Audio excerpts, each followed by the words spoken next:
ক্ৰমাৎ জটিল হৈ পৰিছে ৰাজ্যৰ বান পৰিস্থিতি। প্ৰথমেই চাওক ৰাজ্যৰ শেহতীয়া বানৰ দুটা ভয়ংকৰ দৃশ্য।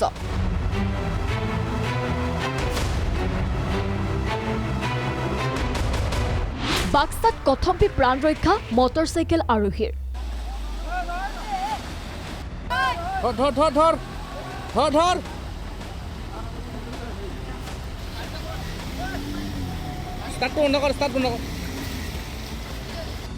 চট্ৰং নৈৰ বানে উটুৱাই নিলে দলং।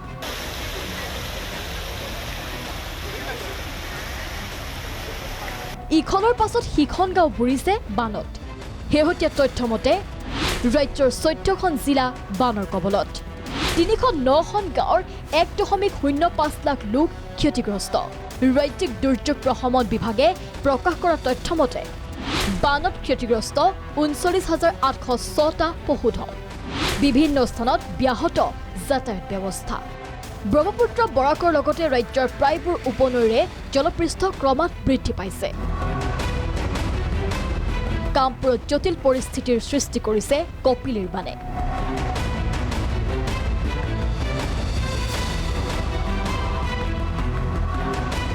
হোজাইতো একেই পৰিস্থিতি। ৰাজপথৰ ওপৰেদি বাগৰিছে পানী। মধ্য অসমত জটিল পৰিস্থিতি। খান্দাং বান্ধৰ পানীয়ে সৃষ্টি কৰিছে বিভীষিকাৰ।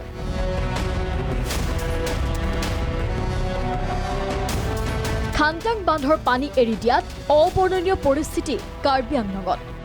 এই দৃশ্য গহপুৰৰ। গহপুৰত কেইবাটাও স্থানত ছিগিল ব্ৰহ্মাজানৰ মথাউৰি। চট্ৰঙৰ কোবাল সুতে উটুৱালে দলং।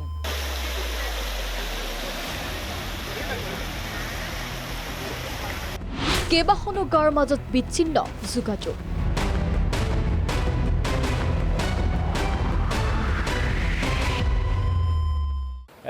ঢেনধোৱা গাঁৱৰ এটা অংশ ভাঙি দিয়াৰ কাৰণে গোটেই পানীখিনি আমাৰ জয়পুৰলৈ আহি গৈছে। কাৰণটো হৈছে কি, পোকবাৰী বাগানে তেওঁলোকে যি বিজ্ঞানসন্মতভাৱে ফিচাৰী বনাব লাগিছিলে, এই ফিচাৰীটো নবনোৱাৰ ফলত এটা নলা আছিলে, সেই নলাটো বা এটা কালভাৰ আছিলে, এই কালভাৰটো তেওঁলোকে খুলি নিদিয়াৰ ফলত আমাৰ যি চট্ৰং পঞ্চায়তৰ অন্তৰ্গত 5 নম্বৰ ৱাৰ্ডৰ যি আমাৰ স্থানীয় ৰাইজ আছে, এই ৰাইজৰ সকলো ঘৰতে পানী সোমাই এতিয়া এককাল এবুকুলৈকে হৈছে। ৰাস্তা ঘাট নাইকিয়া এতিয়া অৱস্থা হৈছে। কৰিমগঞ্জতো জটিল হৈ পৰিছে বান পৰিস্থিতি। লংগাই নৈৰ বানত বুৰিল বিস্তীৰ্ণ অঞ্চল। ৰেল ষ্টেচনত আশ্ৰয় বানাক্ৰান্তৰ।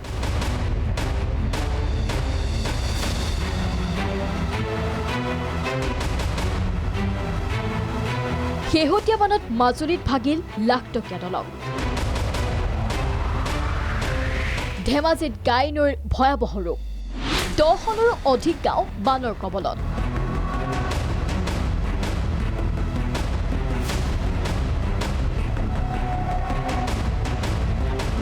নামনি অসমতো বানৰ তাণ্ডৱ।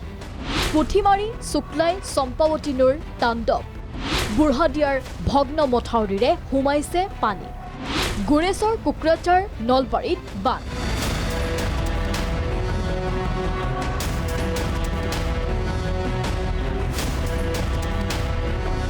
বানৰ মাজতে পশ্চিম নলবাৰীৰ বুঢ়াদিয়া নদীৰ মথাউৰি পৰিদৰ্শন কৰিবলৈ যোৱা নলবাৰী জলসম্পদ বিভাগৰ কাৰ্যবাহী অভিযন্তাক জবাবদিহি কৰিলে বানাক্ৰান্ত ৰাইজে।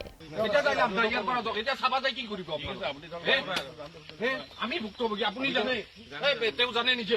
মই ভুক্তভোগী ইয়াৰে। মই বুলি নহয়, এই অঞ্চলৰ প্ৰতি বছৰে আহ সম্পত্তি নষ্ট হৈ আছে। ঘৰৰ খিৰিকী দি ওলাই যায়, আৰু এইটোৰ কাৰণে ওলাই যায় প্ৰতি বছৰে।